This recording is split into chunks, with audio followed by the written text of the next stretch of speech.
Après avoir réfléchi, avec l'aide de Sœur Gaëtane sur les 3 premiers commandements de Dieu, nous allons essayer de mieux comprendre la deuxième table de la loi, qui devrait permettre aux enfants de Dieu d'aimer en vérité leur prochain. Réfléchissons d'abord sur le 4e commandement. Tu honoreras ton père et ta mère. Ce 4e commandement de Dieu est placé tout de suite après les 3 premiers commandements qui règlent nos relations avec Dieu, Créateur et Sauveur. Cette place de l'amour des parents dans l'ordre des 10 commandements est particulièrement significative. Dieu veut nous donner un message par cette place. Il veut en effet nous faire comprendre que la famille est première en rapport à toute autre société. L'État n'a pas priorité sur la famille, mais l'État doit être au service de la famille. L'État doit défendre la famille. Dieu n'a pas dit « sois soumis au gouvernement de ton État », mais « honore ton père et ta mère ». C'est à cause de cela que l'Église, dans la promulgation des droits de la famille, donc 22 octobre 1983, nous avions fait un forum là-dessus, vous pourrez retrouver les textes, c'est important. Donc, il est écrit au préambule D, « La famille, société naturelle, existe antérieurement à l'État ou à toute autre collectivité et possède des droits propres qui sont inaliénables. Pour que cette cellule de base de la société et de l'Église puisse vraiment remplir sa mission, Dieu a donné ce 4e commandement qui demande à chacun de nous d'honorer ses parents, son père et sa mère. Dieu a précisé dans le livre du Lévitique et du Deutéronome l'étendue de ce commandement. Ne pas frapper ses parents, ne pas les maudire, leur obéir. Dans l'exhortation sur la famille en 1981, Saint Jean-Paul II a bien développé le rôle irremplaçable de la famille pour la société. C'est en elle et par elle que l'on apprend à vivre en société. Pour vivre ainsi, il faut une hiérarchie. Il est donc nécessaire qu'il y ait une autorité, le père et la mère. Il est aussi nécessaire que les enfants apprennent à obéir. Sans cette cellule de base qu'est la famille, toute vie en société deviendrait quasiment impossible. La famille pour l'Église est encore importante en tant que petite Église domestique. C'est en elle, en effet, que l'enfant apprend à obéir à Dieu. On a parlé du grand déconstructeur hier, qui est Lucifer. Eh bien, ce grand déconstructeur a réussi à déconstruire la famille en France. Voilà. Et donc, vous voyez les conséquences. On veut même interdire aux parents de pouvoir éduquer leurs enfants, leur interdire d'enseigner leurs enfants. C'est particulièrement grave et c'est particulièrement contre ce 4e commandement. Donc, vous, les parents qui êtes ici, sachez faire valoir vos droits. Votre famille est souveraine par rapport aux droits de la République. Le 5e commandement, tu ne tueras pas, s'applique au corps, mais aussi à l'âme spirituelle. Tuer le corps est grave, particulièrement grave, mais tuer l'âme est une faute plus grave encore.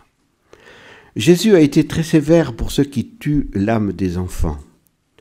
Quiconque entraîne la chute d'un seul de ces petits qui croient en moi, il est préférable pour lui qu'on lui attache une corde au cou et qu'on le précipite dans la mer.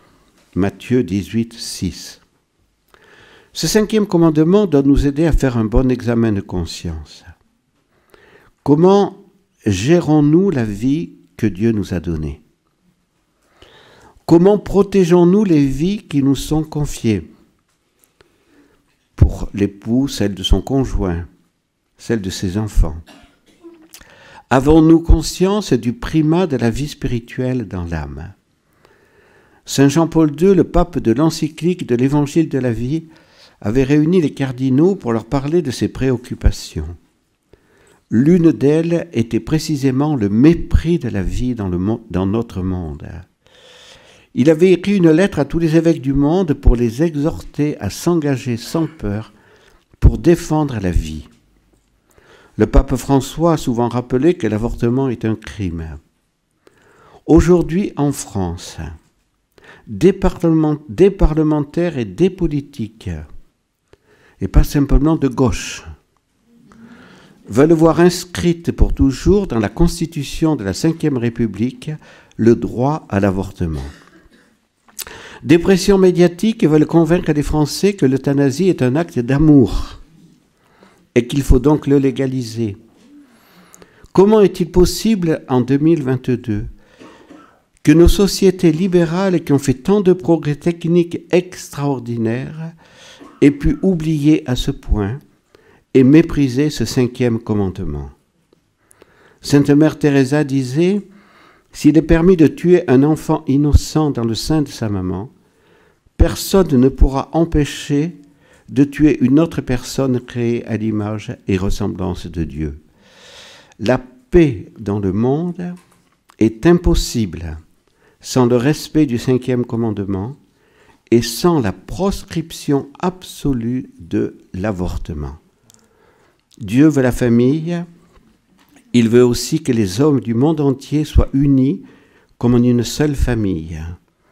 Mais pour cela, ils doivent absolument respecter la vie de leurs frères et sœurs, et plus particulièrement du plus exposé des enfants des hommes, l'enfant dans le sein de sa maman, le vieillard, ou celui qui, comme Vincent Lambert, ne peut plus défendre sa propre vie, car il est totalement dépendant.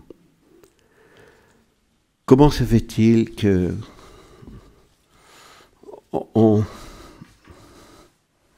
voilà, à quoi bon? Maintenant, c'est comme ça, c'est le droit à l'avortement, on ne peut plus rien faire. On devrait tous, on peut dire, se lever pour se dire, nous sommes dans la 3e guerre mondiale, la plus terrible. Plus de 2,2 milliards d'enfants ont été avortés légalement depuis 1975. Plus de 2,2 milliards d'enfants. Les chiffres sont là. Et on est dans une indifférence. La dernière marche pour la vie, bon, il y a eu un petit groupe, c'est évident. La plupart étaient des jeunes. C'était les jeunes. Donc ça fait plaisir de savoir qu'en France, il y a quand même des jeunes qui sont mobilisés pour être des témoins de la vie, des jeunes témoins de la vie. Mais tant qu'on n'aura pas aboli les lois sur l'avortement, il ne pourra pas y avoir de paix dans le monde. Et donc, insérer dans la Constitution le droit à l'avortement, c'est signer la mort de la Ve République. Peut-être tant mieux. Peut-être tant mieux. Parce que ça veut dire quoi? Ça veut dire qu'il n'y a plus de droits de l'homme. Le 6e commandement, tu ne commettras pas d'adultère. L'Église, depuis 1968, a dû prendre des positions très claires et fermes pour répondre aux graves problèmes actuels concernant les graves déformations de l'amour humain. Pourquoi en sommes-nous arrivés en nos sociétés libérales à ne plus savoir ce qu'est la véritable finalité de la sexualité? À cause en grande partie de la psychanalyse de Freud, pour qui la sexualité serait le tout de l'être humain. Les interdits, pour Freud, créeraient des complexes et même des recherches de sublimation. Ainsi, pour Freud, Dieu serait créé par l'homme pour compenser un besoin sexuel qui n'aurait pas pu être réalisé. Et Freud est un juif. Comment a-t-il pu dire des choses pareilles? Oui, Lucifer est très fort. Pour libérer l'homme, il faudrait donc le libérer au niveau de la sexualité. Ce qui est étrange, c'est que de telles idées aient pu s'imposer dans l'esprit de prêtres catholiques, qui par l'écriture sainte et la tradition, auraient dû avoir un autre éclairage sur la sexualité. Des théologiens catholiques ont parlé dans les années 70 de révolution sexuelle, pour dire qu'à partir de 68, une autre vision de la sexualité s'imposait. On a beaucoup parlé des abus sexuels. Alors quand on va aux réunions des supérieurs majeurs, voilà, c'est maintenant tout là-dessus. Pratiquement, il faut surveiller chacun de frères, chacun de sœurs, etc. On en arrive à des méthodes pires qu'en URSS. Voilà. Donc aujourd'hui, tout prêtre, tout consacré est un potentiel abuseur, hein, puisque dans ce qui a été dit par Jean-Marc Sauvé, d'ailleurs je ne comprends pas pourquoi on a donné à cet homme de faire cette commission et tout cela. Donc on peut dire que c'est systémique, c'est la structure elle-même de l'Église qui engendre des pédophiles. Eh bien ça, je dis non. Ça suffit. On en a assez. D'autant plus que ce monsieur Jean-Marc Sauvé n'a pas travaillé gratuitement. Il faut que vous le sachiez. Il a demandé 3 500 000 € pour faire son travail. Voilà, donc à la conférence des évêques de France et aux religieux. 3 500 000 € pour nous démolir. Voilà. Alors malheureusement, les cas, il y a eu des abus. Et cela, il faut que les abuseurs soient, jugés et selon toute justice et qu'on s'occupe des victimes, c'est évident. Mais les grands responsables, et ça personne ne veut le dire, les grands responsables, ce sont ces théologiens qui, dans les années 68, ont dit il faut une révolution sexuelle. Il faut que... Et quand dans les séminaires, je peux le dire, je le dis, je ne peux pas vous imposer mes mots, parce que je l'ai entendu moi-même, hein, quand le supérieur n'est pas capable de parler de la chasteté à des futurs prêtres, qu'est-ce que ça veut dire, hein? Des futurs prêtres qui s'engagent au sacerdoce, ils savent qu'ils s'engagent au célibat. Et aller leur dire, mais dans quelques temps ça va changer, faites pas de soucis. Non. La responsabilité, elle est là. On doit être oui, oui, non, non. Et aujourd'hui, vous avez des tas de prêtres ou d'évêques qui n'osent plus parler d'adultère. Eh bien, l'adultère, c'est le 6e commandement. Jésus a dit, Dieu a dit, tu ne commettras pas d'adultère. Et Jésus n'a pas amoindri ce commandement. Il a dit même plus. Il a dit, celui qui, dans son cœur, commet l'adultère avec une femme, dans son cœur, a déjà commis l'adultère. Voilà. Donc, il faut qu'aujourd'hui, on dise la vérité et qu'on n'ait pas peur de s'affirmer. Mais en parlant comme je parle, évidemment, je vais me créer des ennuis. Mais ça ne fait rien. Ça ne fait rien. Parce que, comme je l'ai dit hier, tout prophète a été persécuté. Donc, il faut aujourd'hui que l'on assainisse notre Église, notre monde, et il faut revenir au 6e commandement. Notre père fondateur a souvent rappelé l'expression de Mère Marie-Augusta, inspirée dans son union au cœur de Jésus, le combat olympique de la pureté. En 1948, Mère Marie-Augusta avait compris dans sa prière que la virginité gardée pour Jésus serait comparable au martyre. Notre charisme et l'éducation des cœurs à la ressemblance des cœurs de Jésus et de Marie, ces cœurs sont parfaitement purs. Pour vivre le 6e commandement, il faut donc une éducation énergique au bel amour. Tu ne commettras pas d'adultère ne concerne pas seulement l'acte adultérin, que l'on doit continuer cependant de condamner absolument, mais aussi la pureté de l'esprit, du cœur et du corps. N'ayons pas peur de parler de la chasteté. Le 7e commandement est ainsi exprimé. Tu ne voleras pas. Les 4e, 5e et 6e commandements concernent l'être des personnes. Le 7e concerne l'avoir, les biens des personnes. Chaque personne humaine est égale en dignité, car créée à l'image et la ressemblance de Dieu. Toute la création, dit la Genèse, a été confiée aux hommes. Dieu a demandé à l'homme de dominer sur toutes les créatures, même sur les crapauds.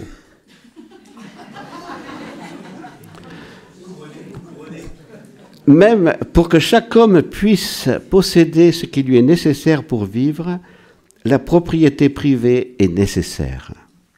Saint Thomas d'Aquin dira même qu'elle est indispensable depuis le péché originel, car l'homme fait davantage produire ce qui lui appartient que ce qui appartient à d'autres. Mais l'homme n'a pas créé ses biens. Il les a reçus, du moins les biens fondamentaux et vitaux.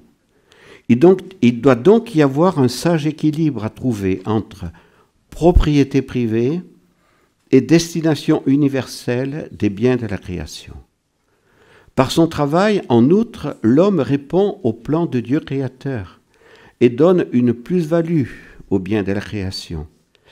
Il est donc normal que ces biens transformés et enrichis par lui soient sa propriété. Mais il ne doit pas oublier la destination universelle des biens de la création. Les biens transformés par le travail de l'homme sont monnayés en argent ou autre valeur. L'homme peut les recevoir en héritage, c'est son droit, son bien. Tout homme et toute société doit respecter ce bien. Le 8e commandement s'exprime ainsi. Tu ne commettras pas faussement contre ton prochain. Tu ne témoigneras pas faussement contre ton prochain. Citons tout simplement les en bref du catéchisme de l'Église catholique sur ce 8e commandement. Donc, dans le catéchisme catholique, vous avez tout un développement, et puis ensuite, vous avez un résumé de tout cela qu'on appelle en bref. Voilà. Alors, 2505. La vérité ou véracité est la vertu qui consiste à se montrer vrai en ses actes et à dire vrai en ses paroles, se gardant de la duplicité, de la dissimulation et de l'hypocrisie. Le chrétien n'a pas à rougir de rendre témoignage au Seigneur, en actes et en paroles. Le martyre est le suprême témoignage rendu à la vérité de la foi. Le respect de la réputation et de l'honneur des personnes interdit toute attitude ou toute parole de médisance ou de calomnie. Le mensonge consiste à dire le faux avec l'intention de tromper le prochain. Une faute commise à l'encontre de la vérité demande réparation. La règle d'or, donc frère Benoît vous a expliqué ce qu'elle est, aide à discerner dans des situations concrètes s'il convient ou non de révéler la vérité à celui qui la demande. Je sais pas si vous êtes médecin du président de la République, que vous savez qu'il a un cancer généralisé et qu'il n'en a plus que pour 3 mois, ça ne veut pas dire que c'est la vérité. Hein. Je vous dis, si vous êtes, voilà, vous ne devez pas le révéler. Hein, parce que ne pas mentir, ça ne veut pas dire dire des secrets de médecine ou de l'âme. Voilà. Hein, donc il y a des moments où la personne n'a pas droit à la vérité et moi je dois garder la confidentialité et le secret. Voilà. Donc un médecin n'a pas droit, si un journaliste vient l'interroger pour savoir voilà, pour tel ou tel homme politique, qu'est-ce qu'il en est, etc. Non, il n'a pas le droit de dire quoi que ce soit à ce moment-là. Voilà.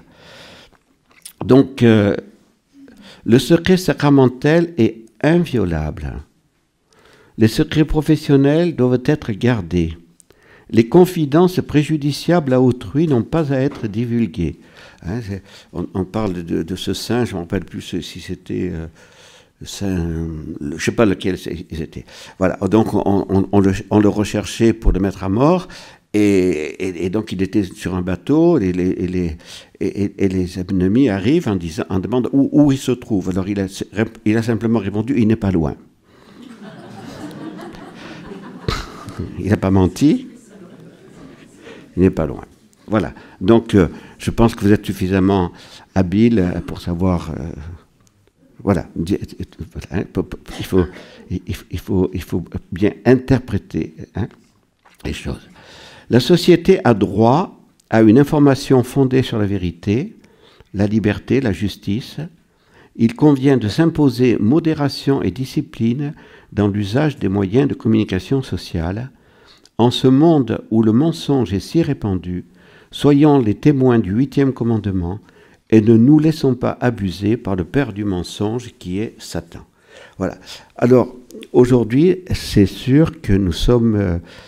peut-être que c'est ce 8e commandement qui est à redécouvrir par tous, parce que vous voyez, aujourd'hui il y a la guerre avec les armes, mais il y a la guerre médiatique. Donc méfions-nous aujourd'hui de toutes les accusations qui sont faites les uns sur les autres, de tous ces fake news, je prononcerai mal l'anglais, mais enfin, voilà. Donc aujourd'hui, vous voyez, si on veut, les LGBT sont très forts, surtout les avocats, etc. Donc aujourd'hui, ils savent très bien comment attaquer un évêque, par exemple, mettons un évêque de Paris, un archevêque de Paris, pour le dégommer tout de suite. Voilà. Donc, ne nous laissons pas abuser. Et avant d'aboyer avec les loups, ainsi les loups aboient, sachant nous informer d'abord. Parce qu'il est évident que Monseigneur Aupetit a été victime d'un lynchage médiatique. Voilà. Et comme d'autres sont aussi victimes. Donc aujourd'hui, c'est très facile. Voilà. On va chercher quelqu'un qui nous dit « Oui, il y a 50 ans, père un tel a eu un geste déplacé à mon égard ». Malheureusement, il y a eu des choses qui existaient, mais malheureusement, il y a aussi beaucoup aujourd'hui d'accusations mensongères et qui détruisent complètement un prêtre. Voilà. Donc, le 8e commandement est très important. 9e et 10e commandement, tu ne désireras pas la femme de ton prochain. Le 9e, tu ne convoiteras pas le bien de ton prochain. Jésus nous a fait comprendre que c'est ce qui sort du cœur de l'homme qui souille l'homme, et non ce que l'homme mange ou boit. Matthieu 15, 11. Les 9e et 10e commandements ont été donnés par Dieu pour que nous demeurions dans la vraie liberté, la liberté parfaite, la liberté des saints, la liberté des cœurs purs qui verront Dieu. Ne cédons pas à toutes nos tendances. Nous devons les dominer par l'exercice des vertus. Ces 9e et 10e commandements, bien sûr, sont à la fin de la table, mais ils sont tellement importants. Et c'est là qu'on voit aussi la ruse de Lucifer. Il a bien compris que pour pervertir la population, il faut commencer par pervertir le cœur de l'homme. Aujourd'hui, vous voyez ce qu'il en est avec la pornographie. Aujourd'hui, aucun de vos enfants n'est à l'abri. Parce qu'avec les portables, même si vous ne donnez pas à vos enfants le portable dernier cri, ils auront le copain qui, lui, il l'aura. Et voyez tous les dégâts que cela provoque. Parce que justement, un enfant, un adolescent, n'a pas atteint sa liberté. Et donc, c'est très facile de le manipuler. Et de manipuler par toutes ces... peut dire, voilà, cette pornographie qui est transmise par Internet. Et donc, je ne veux pas vous démoraliser, les parents, mais il faut voilà, que vous confiez beaucoup vos enfants à vos anges gardiens, à Dieu. Faites tout ce que vous pouvez pour les éduquer, pour les aider. Mais c'est vrai, vous voyez, que le mal actuellement est là pour justement pénétrer dans le cœur de l'homme à travers tout cela, et justement pour que ces tendances suppriment la liberté de l'être humain. Vous voyez, quand on pense à cet accident de ce pauvre humoriste, alors bien sûr on parle d'humoriste, etc., mais quand on voit après comment il vivait, eh bien ça nous montre à quel point on est arrivé à un degré de déchéance énorme, énorme. Voilà. Donc prenons au sérieux ces 9e et 10e commandements. Tu ne désireras pas la femme de ton prochain, tu ne convoiteras pas le bien de ton prochain. Tout cela résume bien les commandements qui viennent d'être donnés dans la seconde table, et tout cela nous permet de comprendre que notre prochain, voilà, tu aimeras ton prochain comme toi-même. Nous devons nous aimer pour réaliser ce que Dieu attend de chacun de nous. Je suis à l'image et à la ressemblance de Dieu. Donc ces deux derniers commandements, sont les conditions de possibilité pour pouvoir vivre les 4e, 5e, 6e et 7e commandements, et pour être fidèle, bien sûr, aux 3 premiers commandements de Dieu. Parce qu'on a une addiction à la pornographie, les 3 premiers commandements de Dieu, je crois, sont balayés d'un revers de main. Donc, je conclus, Dieu nous a donné un code sacré pour rester dans la liberté des enfants de Dieu, les 10 commandements. Les 3 premiers nous disent que Dieu doit être le premier servi. Le 4e rappelle la place irremplaçable de la famille. Tous les commandements de Dieu formulés en termes négatifs sont absolus. Tu ne tueras pas, tu ne commettras pas d'adultère, tu ne voleras pas, tu ne mentiras pas. Si ces commandements ne sont pas respectés, la vie du prochain ne le sera pas. N'ayons pas peur de rappeler avec fermeté, je le redis, l'interdit absolu de l'adultère. Respecter la liberté d'autrui, c'est respecter l'épouse ou l'époux de notre prochain. C'est respecter son corps, c'est combattre la pornographie qui rend esclave des passions de la chair qui annihilent la liberté. Si le 7e commandement était respecté par tous, nous pourrions vivre dans la paix et la joie, parce que nous saurions que notre prochain respecterait nos biens. Oui, je suis né en Ardèche, j'ai travaillé pendant 9 ans. Dans les années 70, je pouvais laisser la voiture ouverte, les clés les clés dans la voiture, je savais que personne ne viendrait voler la voiture. Aujourd'hui, dans le plus petit village de France, on ne peut plus faire ça. On ne peut plus faire ça. Voilà. Le 8e commandement est nécessaire pour fonder ou restaurer la confiance. Jésus a dit que le père du mensonge est le démon. La rééducation des consciences est une œuvre bien difficile, mais rien n'est impossible à Dieu. Dans les récollections de foyer, maintenant, j'ai mes frères aussi qui continuent, mais ça m'a permis d'être en contact avec beaucoup de monde. Voilà, et c'est pour ça que dans les repas, on peut avoir beaucoup de... Et donc, j'avais rencontré quelqu'un qui travaillait au Crédit Mutuel et qui m'a expliqué comment le Crédit Mutuel a été fondé par des catholiques en Alsace. Eh bien, il m'a dit ceci, c'était fondé sur la confiance. Fondé sur la confiance, parce que qui a l'argent? Évidemment, aujourd'hui, vous voyez des jeunes de 25 ans qui se baladent avec des voitures impeccables. Donc, on peut se dire, voilà, c'est pas très honnête l'argent qu'ils ont gagné, ça c'est sûr. Mais, normalement, c'était les anciens qui avaient l'argent, et les anciens, ils sont plus tellement entreprenants. Voilà. Donc, c'est les jeunes qui sont plus entreprenants. Donc, on crée voilà, ce crédit mutuel pour que les anciens mettent leur argent au service des jeunes, et tout cela fonctionnait parce qu'il y avait la confiance. Mais aujourd'hui, il n'y a plus la confiance.